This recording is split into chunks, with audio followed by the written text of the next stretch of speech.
Hey guys, this is Jeremy Hands. I'm a former Navy helicopter pilot and met Dave a few years ago right as he was starting the War Room, one of the first members. I was really excited to jump in, get some scheduled accountability day after day or week after week with the guys that I met.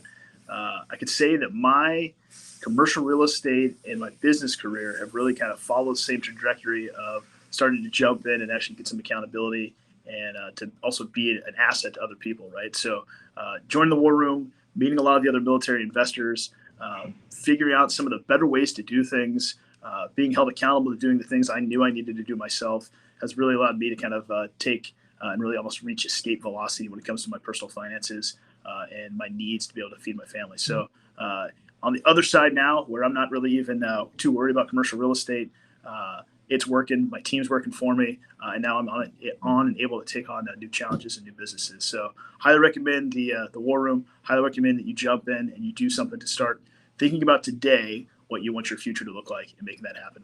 Thanks.